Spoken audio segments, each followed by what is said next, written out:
Stanford University. Introduce today's speaker. It's a great pleasure for me to have to introduce Dr. Jane Freeman. Dr. Jane Freeman, as you know, is the new chief editor for Circulation Research. She's also the Edward Budnitz Professor of Cardiovascular Medicine at University of Massachusetts. By way of background, she received her bachelor's degree at Yale University. She just told me that after her undergrad, before she went to medical school at Tufts University, she was a lab technician at Joe Lascalzo's lab for a year. And Joe Lascalzo, as you know, a very prominent cardiovascular scientist, previous editor of Circulation. And I think for some of the summer interns right here, hopefully you could put down on your CV 20 years from now, 30 years from now, that you were a summer intern or a lab technician at so-and-so's lab. But afterwards, she got her MD at Tufts, and then she did her internship at Mass General Hospital, residency at Mass General Hospital, clinical fellowship at Brigham and Women, and then she also did research fellowship with Joe Lascalzo from 91 to 94. She was then, I guess, became an assistant professor at Boston University, went to Georgetown University School of Medicine in 97, came back at Boston University in 2001, become associate professor, and then in 2011 went to University of Massachusetts, became a professor of medicine, director of the Translational Research, director of the High Throughput Gene Expression and Biomarker Core. So Jane has received numerous awards. I'm just going to list a couple here. She's received the Established Investigator Award from the AHA. She's also received the Doug Zipes Publication of the Year Award in Heart Rhythm. Doug Zipes, as many of you know, is really a big figure in cardiac arrhythmia. And then more recently, she's going to give the George Brown Memorial Lecture at the AHA this November. We're very proud of that because that's a key BCBS lectureship there. Her research area or expertise, she's made similar discoveries in the areas of thrombosis, inflammation, platelet activation, and more recently she's also expanded to the areas of biomarkers, non-coding RNA, and extracellular vesicles. And she recently wrote a very nice two-part article on that in New England Journal of Medicine. She's very well funded by the NIH, R01, U01, NCATS grant, as well as the AHA SFRN grants. And she's published more than 150 papers, many in high-impact factor journals, New England Journal, Cell, Nature, Biotech, Nature Communication, JACC, Circulation, and so forth. And so it's really a great pleasure for us to have Dr. Freeman, editor of Circulation Research, come by and give us really the last talk of the year. And thank you so much, Jane, for coming.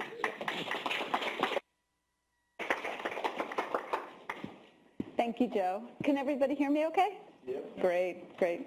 So it's like, I guess I'm the last talk standing between you and summer vacation? Is that something like that? All right. So welcome everybody, and it is really my absolute honor and privilege to be speaking to all of you today, and thank you very much, Ronley and Joe, for this really lovely invitation and the opportunity to come out here and meet with people. I'm going to be discussing today circulating RNAs and how they bridge obesity, the metabolic syndrome, and cardiovascular disease. It's an interesting topic for me because it's not a topic that I chose to go out and study at any certain point in my career. By training and historically, and even starting in 1985 as Joe Lascalzo's first lab tech, I've been studying platelets and their role in thrombosis and why people bleed in certain situations and why people get heart attacks in certain situations.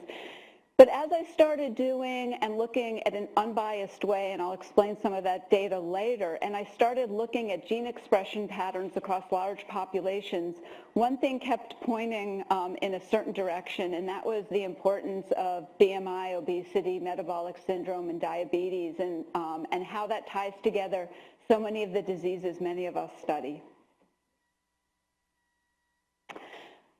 So I don't need to tell people how important obesity is and how it's a growing epidemic in the United States. And I put these two CDC slides from 2014 side by side. This is the heart disease and obesity maps of prevalence in the United States. And essentially, you can see they overlap. So in hotspots where there's very high rates of obesity, Midwest has the highest prevalence at 30%, the South at a little over 30%, Northeast at 27%, and the West at 25%. You can see that a lot of these spots overlap with the heart disease, and that isn't by coincidence. Because adiposity is very well known to be a systemic disease. Animal models have clearly shown that visceral adiposity and hepatic effects of that are associated with oxidative stress and inflammation, as well as glucose intolerance. There have been physiological studies that show that visceral fat is associated with pro-inflammatory adipokines. And in population studies, visceral but not subcutaneous fat has been associated with insulin resistance, diabetes, as well as inflammation. So the question I have is whether metabolic memory influences metabolic health. So are there clearly defined molecular networks that are linked to disease in the setting of obesity? So for each of us, do we have certain metabolic parameters that are occurring as a result of what we eat and the kind of weight we carry, the amount of exercise that we get, that can help determine whether we're going to go on to develop disease? If so, what are these molecular networks? And then if we're looking in a population, are they reflected in the circulation? And can these particular networks, if we define them across populations, figure out who's at risk of cardiovascular disease and is there a certain age? Now this sounds very much like an epipopulation study. I am neither an epidemiologist nor a population scientist. I started out as a very molecular mechanistic person studying vascular biology. But as a result of many of the things that we found that I'm about to talk about, you'll see why I am couching it in this very broad sort of discussion. So the question is, if you're looking at this and you want to find those molecular targets, can you start with a population and can you start with non-nucleated sources? Because some of the sources we look at, can we start with non-nucleated sources to figure out how we can better define disease? You're probably saying, why do I care whether it's a nucleated or non-nucleated source? Clearly, the RNA expression profiles are very different depending on the tissue, and I have some data to show that. But also, if you're looking in 10 people, it's very different than if you're going to look in 10,000 people. And so you have to be able to find appropriate sources to scale up what you're asking. So non-nucleated, different kinds of RNA are present in the circulation and may be unique, different kinds of form. Circulating RNAs may be related to, functionally, to cardiometabolic disease phenotypes and pathogenesis as well. And the question is, do these sources cross-talk between organs? So if we're looking at what's in the blood, can you find communications between different organs? And if you're looking at them, do they give you a mechanistic viewpoint into what's going on in the pathobiology, or do they just help you predict who's going to have disease? The primary sources we've looked at, because they're very accessible and because, as I already confessed, I started out as a platelet biologist, was non-nucleated sources, which are platelets and plasma. The most common source that people are looking for non-coding RNAs, I'm going to talk about coding and non-coding RNAs, are vesicles that are found in the blood. And the reason people are interested in that is they provide a source where RNA can be protected. So if you're looking at any kind of situation or population, you can save these for long periods of time, look at the RNA and relate it to different kinds of disease.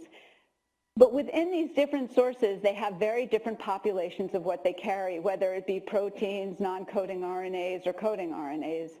Also, part of the problem with vesicles versus not looking at vesicles is the whole idea of vesicles is very complicated because they tend to have things stuck to them. So as a rule, you have to absolutely know what population of cells or non-cells you're looking at when you start exploring RNAs in disease. The other question that comes up when you're looking at these non-coding sources is, why are they even there? So again, I started as a platelet person. Why do I care about these non-coding sources of RNA floating around in the blood? Well, most data suggests that a lot of the primary sources in a non-inflamed, a non-diseased, or acutely ill person or disease state in an animal, if you're studying an animal, is probably from the platelet. So these vesicles, microvesicles, extracellular vesicles, exosomes, whatever you want to call them based on what they express on the outside or their size, it really appears that they're very actively sharing their content. So they're really passing around information. It's less of we look at it as a biomarker, but it's really a form mechanistically of cell-to-cell communication.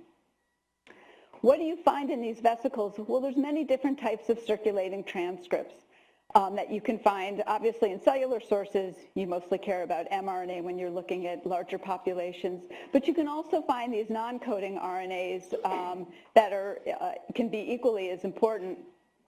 And I just put up a list of the different kinds of non-coding RNAs we find. I'm really going to get granular about sort of the strengths and the limits of these sorts of data, because now that we're looking a lot by sequencing, we find a lot of stuff. And what of that stuff is real, and what of that stuff is less than important or maybe not even valid. So in terms of metabolic syndrome, I'm just going to present this background slide and then explain the data.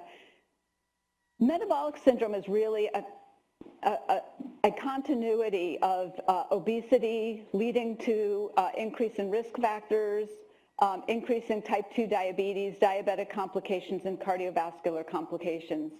And as we started to explore large populations and we're coming up with these diabetic signals and metabolic signals, the question became, at what point do we see extracellular RNAs or coding RNAs, and at what point are they both expressed, and we could maybe use them as biomarkers or targets, and at what point are they actively engaged in regulating the progression of metabolic syndrome itself?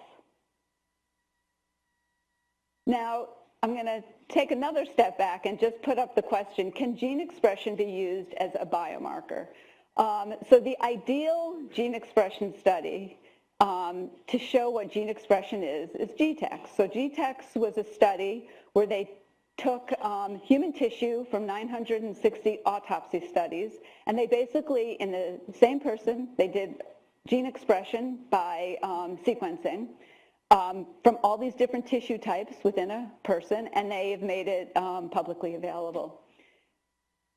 And as expected, although there's a huge amount of overlap in what the gene expression is, expressed versus non-expressed, the relative expression is predictably and obviously going to be very different in the different types of tissues, and that's what this cluster analysis shows.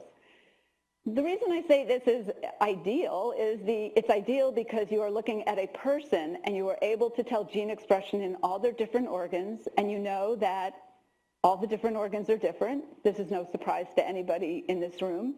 Problem is, we can't get these sorts of samples on every time we want to study a person. We're not going to get a biopsy from every single one of their organs. So a lot of what we ended up doing, although it was inadvertent, is essentially we're doing what a lot of the oncologists have done in looking at liquid biopsies. We're essentially looking at liquid accessible forms of tissue that we can look at to find gene expression profiling. As I mentioned, these forms of RNA that are being shared between cells are really a way of long distance within the human circulation of intracellular transfer. They can be produced by many different ways. They can be made by exosomes. They can be taken up by endocytosis. Some are caused by apoptotic bodies. They fuse with different cells. A lot of this is specific to cell type and receptor type, but it is a way of sharing that is extremely dynamic and extremely alterable and ongoing at any point, and very much disease and pathobiology dependent. The reason I even became interested in this is we were studying gene expression, which I'll talk about in the next slide, in platelets. And a lot of the criticism we got was a platelet doesn't have a nucleus, but it's got RNA. Does this even mean anything? Why should I care that a platelet has RNA when it doesn't have a nucleus? And we set out to show, because this was very early on and when people were looking at exosomes and vesicles, we set out to show that the RNA contained in a platelet is actually just a way of sharing RNA, and the RNA can go into another vascular cell and actually lead to translation and translatable and protein changes and phenotypic changes in the recipient cell. So really the whole idea of exosomes and microvesicles, which came in the period after we started looking at the platelets, is really just an extension of the cell that's making a lot of the exosomes. And again, these cells, these vesicles are extremely fluid, and their uptake and drop-off of RNA is very dynamic. So how did I even get into all of this? As a person who was studying platelets and cared about acute coronary syndromes and thrombosis, and mostly in mouse models we were looking at, I had the opportunity very early now, it was around 2000, to have access to a big company that was doing a lot of arrays, microarrays. So this is pre-sequencing. And they offered to let me do arrays in a group of about 90 individuals, half who were actively having a heart attack and half who were not actively having a heart attack. So thrombosis, non-thrombosis, matched for cardiovascular disease. They would do arrays for me on my platelets. And I was going to do arrays, and my arrays were going to show all the wonderful things I had been studying for the previous 10 years, like nitric oxide synthase changes and all the things that change platelet function. And this is what I was going to find. Lo and behold, we get the data back from the arrays, and it doesn't show anything that I'm interested in. Not a single platelet receptor that causes thrombosis was increased in the people having heart attacks, not ENOS, nothing, nothing, not one thing. But instead, there were a whole bunch of things that were increased in the people having MIs who had hyperreactive platelets that were never described in platelets before. Platelets were thrombotic cells, and they were the entire innate immune pathway, okay? No one had thought about this before. Entire innate immune pathway and a whole other set of things downstream from the innate immune pathway that might be regulated by NF-kappa B. This was nothing that was ever thought about in platelets. So it completely changed mechanistically what we were looking at on the basic side of my lab. And we went on to just show that all of these things are in platelets, they're very functional, and platelets play this very dynamic role in immunity. And I'm not talking about that data, but even just last month we published a paper showing how integral platelets are when you get the flu. Platelets are the first line of defense, actually, that are seeing the flu virus, and they actually can take it up. We have beautiful EMs showing to take it up. So platelets obviously remain my first love. All of this is secondary. But the question became, I was at Boston University at the time, and someone said to me, well, what would you like to do if you could do anything at Framingham, what would be interesting? And I said, you should do gene expression in platelets in 3,000 people. And I'm not going to explain how many times my grant didn't get funded, but we'll pretend everything was really easy. And I just sailed right through study section. I ended up setting up a laboratory out in Framingham, which is about 30 minutes from where I was at Boston University at the time. And I had someone for 3 years straight isolating platelets from people coming in to get their blood drawn for the Framingham Heart Study. And so the very first project we did was looking at platelets and white cells, we did them both, gene expression from almost 3,000 people from this particular group. And you know, lo and behold, the data both was and wasn't what we expected.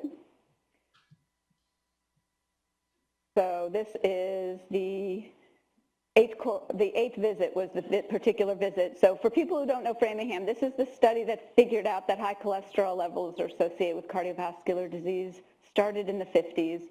The children of the original people at their 8th visit, that's that group that I got to study. They were about 65 years old at the time. There is a minority cohort that's part of it, but most of these people are white European people from the greater Boston area in the western suburbs. Since we've done this particular study, we've gone on to measure probably over a dozen different visits and types of RNA in Framingham, as well as a whole lot of other population studies, but this is the one that it first started with.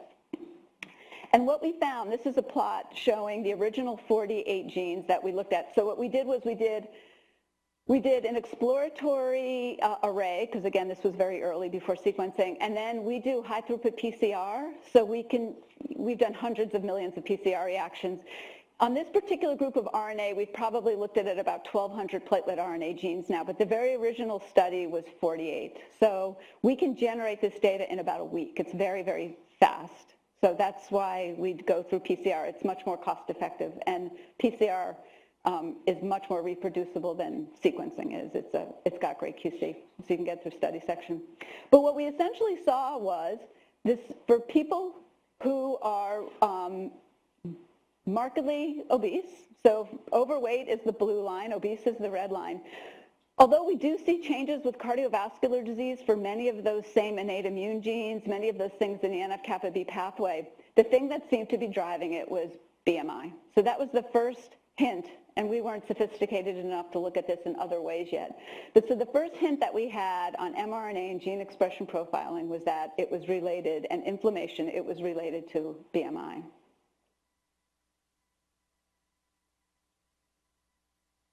So using this, I'm going to skip now 10 years into the future. So with this as background, the question became, in this particular set of people at the exact same visit, we ended up as part of another grant looking at extracellular RNAs. So this project basically was the Common Fund of the NIH wanted to know novel predictors of cardiovascular disease, and we proposed, based on a lot of preliminary data, which I'm not going to get into, that it was non-coding RNAs in the plasma. So we did a project where we wanted to look at non-coding RNAs in the plasma. Now, we also, in this project, were looking for predictors of acute coronary syndromes and absolutely did not find that. So leading up to this very large project, again, in about 3,000 people, there have been a lot of studies published in mostly under 100 people that microRNAs predicted coronary disease. And so with that and some background data that we had, we figured this was a fair thing to propose. And it turned out, since I'm not going to present any of that data, when we've now looked in multiple populations in the United States, microRNAs and small non-coding RNAs are not good predictors of acute coronary syndrome. They're very good predictors in small studies, that's study 3 and across 100 people, but they're not good when you look at sequencing in all of them across 2,000 people or 6,000 people.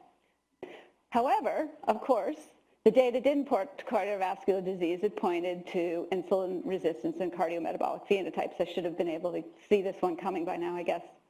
But insulin resistance is the hallmark of human obesity, and it's associated with the risk of developing diabetes and cardiovascular disease. But the real problem is insulin resistance can occur across a spectrum of body mass index. So just because you're thin, if you are of a certain group of people or you have other risk factors, you may still have insulin resistance and a risk for developing diabetes. So just to backtrack, in this particular project, we looked at RNA distribution in human plasma. So we're not even looking at platelets anymore. We're only looking at plasma. So this would include everything in exosomes, vesicles of any sort. And since we're looking at small non-coding RNAs, it can include anything bound to proteins and lipids. And I've already spoken about it this morning, and I talk about it all the time. People ask, do you look at it vesicle specific versus non-vesicle? It's very time consuming to do that. So when you're looking in thousands of people, it tends to be cost prohibitive to look at vesicles specifically. And there's limitations to looking at vesicles alone.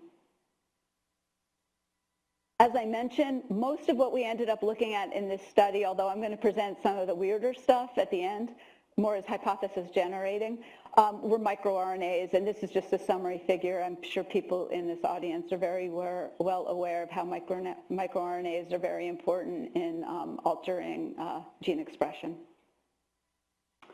So in this particular study, the way we set this up, this is interestingly also in Offspring 8, and we've actually done the exact same thing in Offspring 9. So we have the same people when they were 65, and we have the same people when they're 70.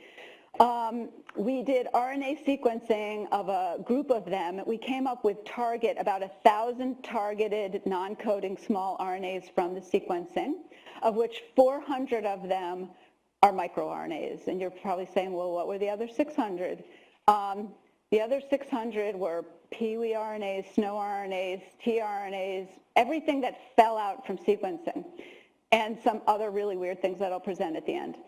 The problem with this project is this was a U project where you had a year to complete something, and if you did a good job at completing what you said you were going to, then you got the really big grant for the next 4 years. So we were on a very tight timeline, and normally we like, if we find something unusual or interesting, we like to actually spend more time in the wet lab or bioinformatics, making sure what we're finding is valid. We didn't have enough time to vet 1,000 genes. The 400 microRNAs are easy, but beyond the 400 microRNAs, it's harder by sequencing to make sure what we were measuring is truly what we were measuring. So we designed the primers and just went full speed ahead, acknowledging the fact that some of the data we were going to have on the back end of this was going to be questionable or hypothesis generating, or depending on your outlook, concerning. So essentially, we measured all of those things, and then we went to see if this was associated with cardiovascular disease. So of course, as I said, these were not associated with cardiovascular disease, but it turns out that these extracellular RNAs that we found in the plasma were very interesting in terms of metabolic syndrome. So what we ended up doing is we looked at these 2,700 people separated from the Omni minority cohort, and we looked at insulin and insulin resistance, age, sex adjusted. We also removed people who already had diabetes. So if you already had existing diabetes, you were removed from the model. And from this, we came up with 18 candidate extracellular RNAs, of which most of them were microRNAs that were associated with obviously multiple testing with insulin resistance. And from those 18, we went and looked. So this is a very densely characterized phenotyped group of people. We were able to look to see if it was associated with fat distribution. They had CT scans, so we could look to see if they had visceral or pericardial fat, other anthropomorphic indices. We looked at different target analyses for the mRNA data that we also have as a side to all of this. So we looked at all of these particular models. And from this, we found that two particular microRNAs, miR-122 and miR-182, were associated with insulin resistance. We then looked in a secondary cohort, which was much smaller. It's 100 children in a cohort called POOL. That's a children's hospital that were as young as 2 years old. And we went and looked at these children as well. And we looked at the metabolic and metabolomics of these two populations. And interestingly, we found that even in these young children who did not yet have markers of insulin resistance, if they were obese or overweight, they had the same parameters of microRNA changes as the older population did. It was very interesting. And when we did a interactome, because now we have metabolomics, we have microRNAs, and we were able to do in silico predictions of gene expression, we were able to show that miR-122 sits firmly in the center of this particular hub. And that was of a lot of interest because miR-122 is known to be secreted by hepatocytes and exosomes. Us, in some basic studies, and other people have shown that if you silence miR-122, you can improve markers of metabolic syndrome in animal models. And some people are considering and have been trying to use miR-122 as a therapeutic. Now, I mentioned that in cardiovascular disease, we don't see anything with coronary disease, but interestingly, we do see strong signals for these RNAs in heart failure. So heart failure, as people may or may not know, is very intimately linked to insulin resistance, and it's part of a continuum of disease you see in this situation. So what we looked at was this same population, and we looked at heart failure and these extracellular RNAs. This was interesting because heart failure is really a multiple hit disease. I don't have to tell, there's a lot of people in this room who know quite a bit more than I do about heart failure, where LVH is accompanied by increased fibrosis and various inflammatory stimuli and abnormal hemodynamics. So current risk algorithms rely on clinical factors, but this incompletely explains who's going to necessarily go on to have symptomatic heart failure pathogenesis. So the hypothesis of this was to identify novel targets that could directly affect the underlying physiology and progression to heart failure. So essentially what we did was we took this particular population and we identified specific targets, which included we looked at 331 microRNAs, some Pee-wee RNAs and some snow RNAs. And we looked at different plasma expressions as they relate to heart failure. What we did find was we found 12 of the extracellular RNAs, primarily microRNAs, were associated with echo parameters of heart failure, so LV end diastolic volume or LA dimension. So these are also, these same people at that same visit also had an echo. That's why we have these data. We then took these 12 extracellular RNAs and looked for association with incident heart failure. So again, anyone who had prevalent heart failure was removed from the study, of course. And in the 7.7 years of follow-up that we had of these people, there were 116 cases of heart failure that developed. And from this, we found 3 particular microRNAs were associated with the risk of developing heart failure, and they were MIR9317 and 106B. And when you look at the adjusted hazard ratio here, you can see there's nearly a 20% reduction in long-term incident heart failure per 2-fold increase in circulating levels of RNA over the 7.7 weeks of follow-up. And it was very similar. The plot for all 3 of them was pretty similar. What's interesting about these particular microRNAs is there is a whole lot of shared sequence homology. So you can see their seed sequences and the amount of homology there are. And also when you look at predicted seed sequence gene expression in silico analyses, you can see there's a significant amount of overlap between these 3 and their predicted gene expression proteins. Also, in addition to that, in disease ontology analysis, they have a shared disease association with hypertension, which makes a lot of sense when thinking about heart failure. We've done some basic studies trying to look at these in animal models. I'm not going to show a lot of that data, but this is just an experiment where these 3 different microRNAs were measured in a TAC model of heart failure, as well as in this particular one for swimming. And you can see an increase in gene expression in the setting of hypertrophy and heart failure that you don't see in the swimming model.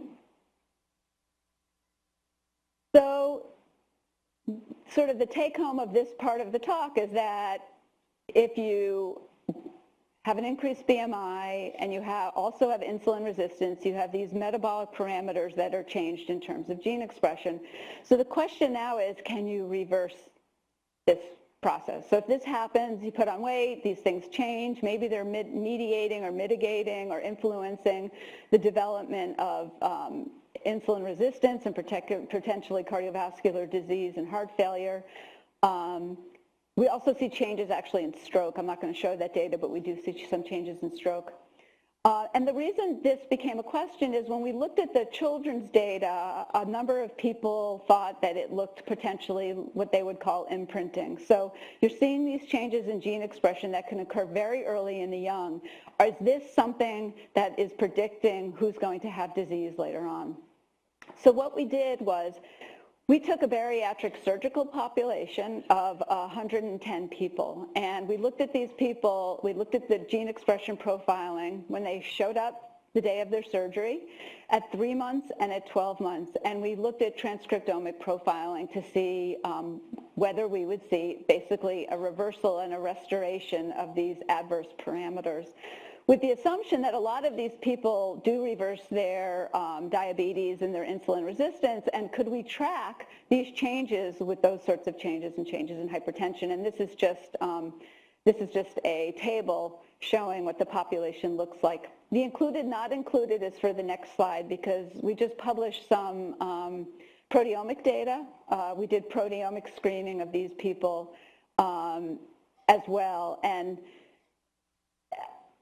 Interestingly, but not, not unexpectedly, we did see changes in protein profiles.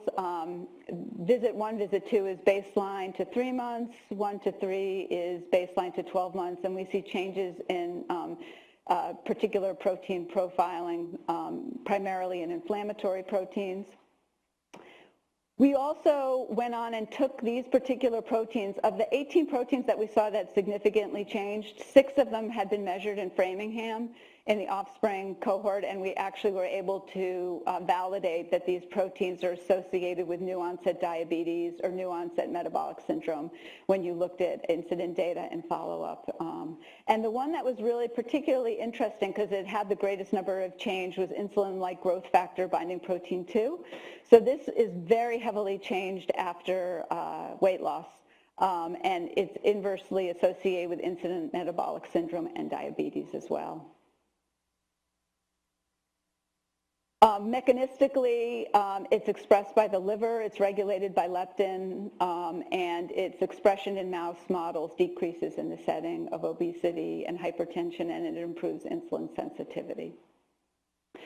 So the question is, the first question, going back to the original data looking at microRNAs, is when you lose weight, do you see changes by RNA sequencing in the plasma, right? So we had all these people who, when they got heavy, had microRNA changes. If we have them lose weight, do we see changes? What was interesting, and we're sorting through the data, this is all very preliminary unpublished data, so when we sequence these people at time 0 and at 12 months, we do see changes in the microRNAs, but we don't see changes in all the microRNAs that we saw in the Framingham population. So some seem to change and some don't. What we also looked at was we looked at the platelets. So we went back and we decided, well, let's look at the platelets and sequence the platelets before and after weight loss, because I'm going to find that it's going to influence immunity and inflammation, and it's going to be consistent with what we saw at Framingham. And of course, this is also preliminary data. It is not. So we do not see changes with weight loss in many of the things that we see increased with BMI, clearly showing we need to get into animal models to figure out whether things are not reversible or, basically to figure out what is cause and what is effect. What we do find, though, is big changes in expression in platelets in genes clustered to non-alcoholic fatty liver disease and NASH. So again, a whole set of genes in platelets that aren't described to be in platelets or known to be mechanistically important in platelets, but it looks like somehow with weight loss, platelets are reflecting what's going on in the liver. So does this mean anything? Are the platelets interacting with the liver and picking up RNA? I don't know. Is this some magical liver liquid biopsy that we now have? I don't know. So this is kind of where we are right now with this particular project. What we have been able to do, though, is we went back and we measured these non-alcoholic fatty liver disease RNAs in the platelets from offspring 8, and we are actually looking at those right now because they were never part of the original 1,000 because no one told me I was supposed to care about these particular genes and its related signaling pathways. So we're looking at this right now in Framingham. The reason to do this is by having that data in offspring 8, we'll be able to look at 10 years of data follow-up and see who goes on to develop disease, and it'll help us better understand the important pathways. So for the sake of time, I'm going to go over this pretty fast because now I'm getting into very preliminary data and what we're doing in the lab. Since we're looking at RNA, people ask me whether we're looking at long non-coding RNAs. At UMass, there's a lot of interest in different types of fat, brown fat, white fat, and the role of long non-coding RNAs, and people have some very interesting data showing relative differences in expression in the fat tissue itself. And it's also known that different fat depots are very tightly clustered with different types of, different risks of developing cardiovascular disease. So I don't have to tell people about long non-coding RNAs. They're greater than 200 nucleotides. And importantly, they lack strong conservation and are more tissue specific. So there's been a lot of interest in looking at them in humans specifically and not in animal models. So what we've gone and done is we've been generating a lot of preliminary data from different populations to see if some of these link RNAs that are very different in the different fat depots and seem mechanistically to be linked to metabolic syndrome and the role of fat in developing diabetes, and see if we can find them enough in our populations. And our ongoing projects are actually, aim one is to do fat biopsies, and we're working with both people at UMass as well as the NIH directly to get a target list together of link RNAs to look at in our bariatric population as well as in a couple Framingham populations. And the last little piece of data I have is completely hypothesis generating. Sort of the last frontier of what our weight is and what we eat, if it influences our gene expression, is in the area of nutrigenomics, nutrigenetic interactions. So the question is, we eat something, does it alter our genetics in some way, which would alter our gene expression? And also, are we eating something which directly can be altering our gene expression? And the reason I say that is because one of the exciting things about the original data sets that we generated by sequencing was that we had access to a pipeline to look at the alignment and the RNA from sequencing. And in the past, when we've been looking for non-human or non-mRNA or microRNA, it's been very costly because it's been bioinformatically difficult to look at other things. But this particular pipeline developed by the Common Fund by Yale and Baylor that our library and our gene expression analysis by sequences runs through actually is very rich with alignment. So after it goes through endogenous human alignment, and that includes mRNAs, microRNAs, that's why I have SNOs and PIs and Ts, it actually goes to exogenous sources.